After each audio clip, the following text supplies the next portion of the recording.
আসসালামু আলাইকুম দর্শক, স্বাগত জানাচ্ছি রয়্যাল বাংলা টিভির সংবাদে। এখন দেখবেন বিস্তারিত সংবাদ।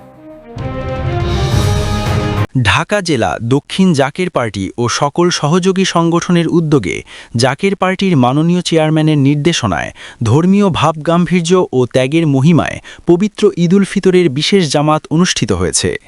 কেরানীগঞ্জ দক্ষিণের চুনকুটিয়া চৌরাস্তায় অবস্থিত হামিদ ভবন পরিচর্যা ক্লিনিকের সামনে এই ঈদ জামাত অনুষ্ঠিত হয়। মাওলানা হিসেবে ছিলেন মোহাম্মদ নোমান ও হাফেজ মাওলানা মোহাম্মদ আলাউদ্দিন খাদেম বিশ্বওলি বেসালাত মঞ্জিল। উক্ত ঈদ জামাতে প্রধান অতিথি হিসেবে উপস্থিত ছিলেন জাকের পার্টি ঢাকা জেলা দক্ষিণের সভাপতি আব্দুর রাজ্জাক। এছাড়াও বিশেষ অতিথি হিসেবে উপস্থিত ছিলেন ঢাকা জেলা দক্ষিণ জাকের পার্টি ও এর সকল সহযোগী সংগঠনের বিভিন্ন পর্যায়ের নেতৃবৃন্দ। নামাজ শেষে দেশ, জাতি এবং মুসলিম উম্মার ঐক্য ও শান্তি কামনায় বিশেষ মোনাজাত পরিচালনা করা হয়। ঢাকা জেলা দক্ষিণ জাকের পার্টি ও সকল সহযোগী সংগঠনের ইন্তেজামে অত্যন্ত সুশৃঙ্খলভাবে এই জামাত সম্পন্ন হয়। এলাকার বিপুল সংখ্যক ধর্মপ্রাণ মুসল্লি এই জামাতে অংশগ্রহণ করেন। নামাজ শেষে দেশ ও জাতির সমৃদ্ধি কামনা করে বিশেষ দোয়া ও মুনাজাত করা হয়।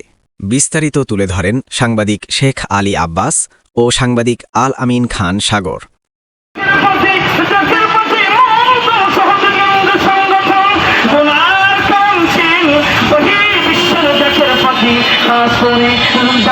দক্ষিণ জাকের পার্টির উপরে খাস রহমত নাজিল করো।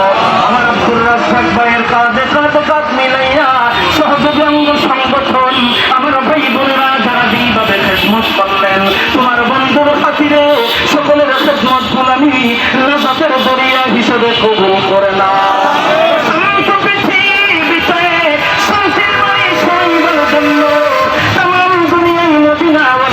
ইসলাম প্রতিষ্ঠিত করার জন্য আমার হুজুরের রেখে যাওয়া আমাদের উপর